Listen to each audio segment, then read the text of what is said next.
What's up, everybody? Arrg the Pirate here, in the Community Corner number 21 just released, and I'm going to kind of break it down and go over the key points. They did get a little bit off topic and didn't really fully answer a lot of the questions this week. I think their minds were just kind of going crazy with everything that's been going on, so hopefully I can break it down and kind of simplify it for you. Now, the first point they brought up was Durango, and he is going to be receiving a buff. I would assume it's probably going to happen at the end of the, next Tuesday, but they did not give a date. And they said they were looking at the numbers and he's not performing as well as other carries. And me personally, I think he's in actually a pretty solid place right now.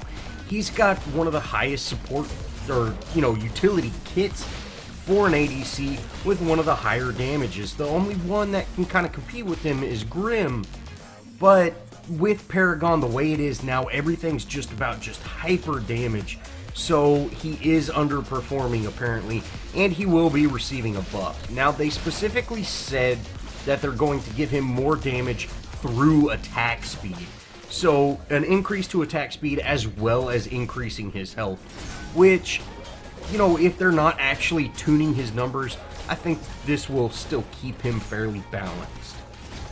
Now, another point they brought up was the balancing every 9 weeks, and unfortunately, they did not really give a solid answer to this.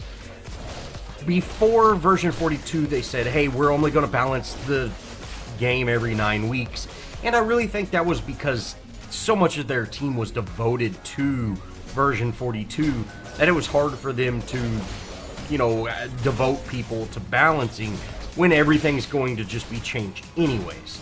So they brought up the every 9 weeks, but they did not say if it's going to be every 3 weeks, every 2 weeks. They did say that they are going to do aggressive balancing over the next coming weeks, and I don't know if that means we're going to receive substantial balancing every few weeks, or we're going to get a big balancing patch in 3 weeks. They did not specifically say, unfortunately. Now, they did specifically talk about Narbash, and they said it was kind of a joking thing. They were like, hey, Narbash is a great hero, people are realizing it now. And they said, yeah, he's always been a great hero. And I completely agree with that. But I think the reason everybody's playing Narbash right now over the other supports is because the other supports aren't really in a good spot. Muriel is very good, but you're kind of seeing Death Muriel and mid lane Muriel now more than you used to. Muriel's always been a very strong support, even though she kind of fell off for a while there. But Decker is not in the greatest spot right now. FaZe is not in a just an amazing spot.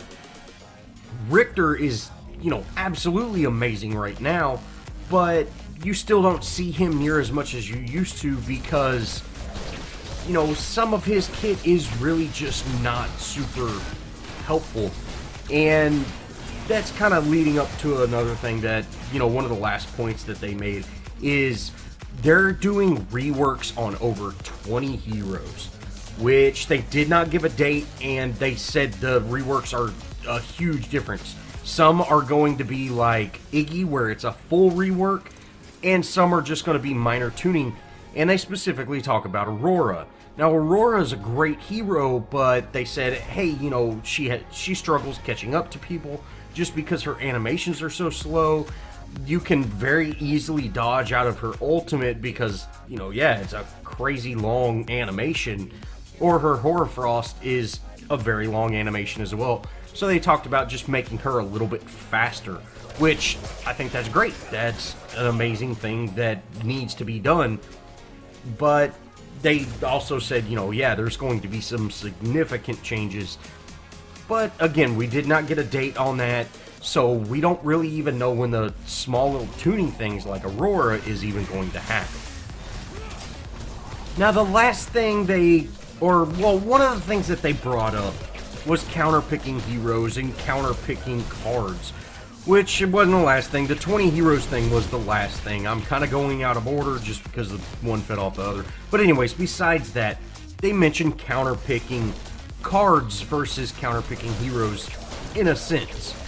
Now, they specifically say Zinks, and how to counterpick Zinks is you can have a Bellica, or you can use Plague Lord, which, you know, yeah, that's great. That card counterpicks Zinks. I'm fully on board with that. The Blight and everything like that.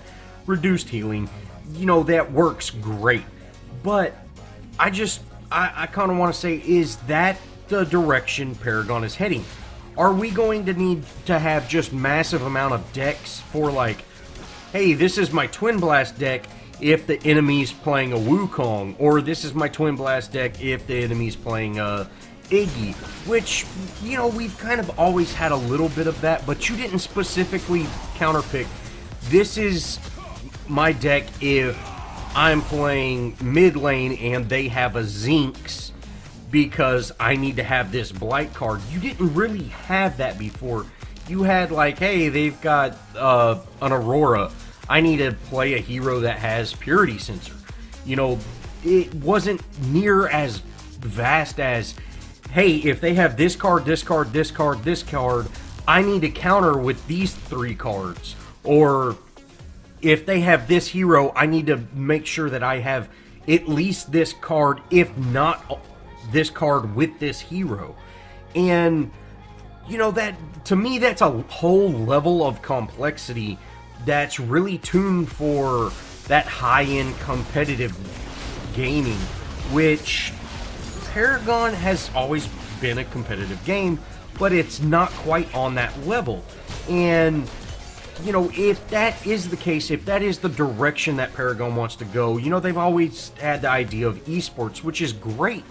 But they're making it so complex that casual players are always going to be at a disadvantage.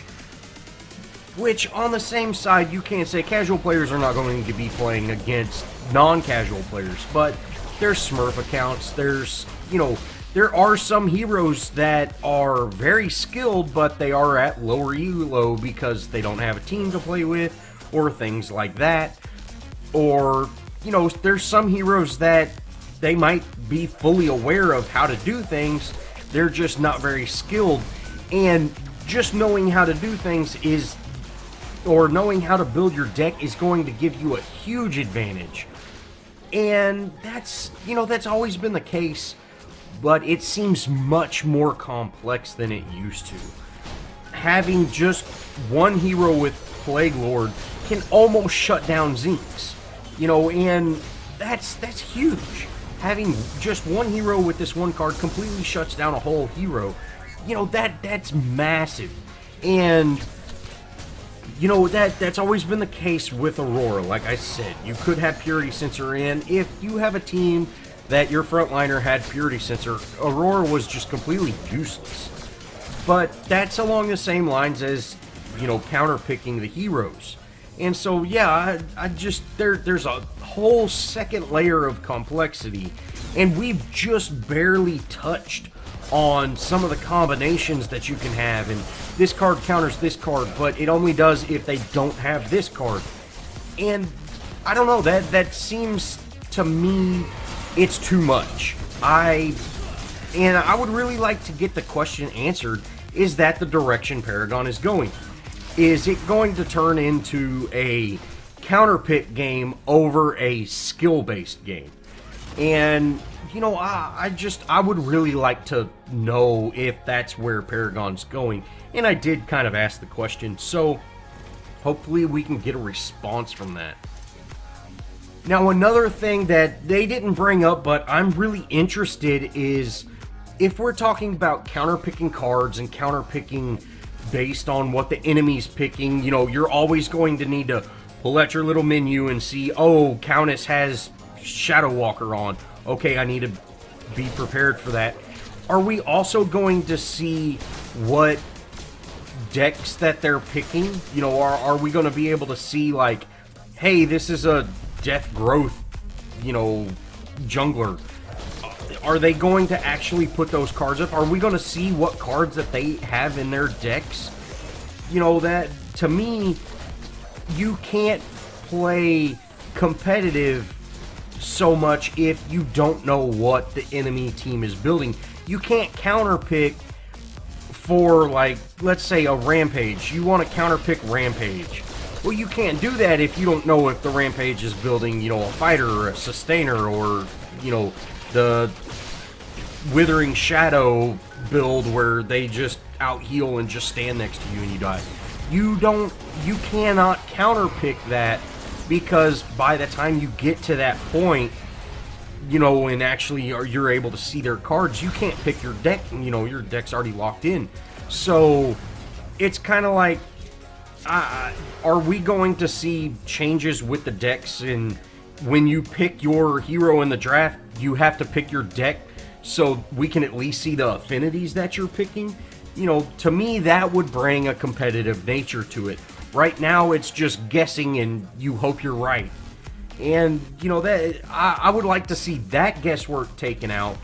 And, you know, yeah, if counterpicking cards is going to be a thing, we need to have access to be able to counterpick cards. Well, that's going to kind of wrap it up, guys. Thanks for watching. If you enjoyed this video, show me some love. Leave me a comment. Think about subscribing. And as always, I'll see y'all in the next video.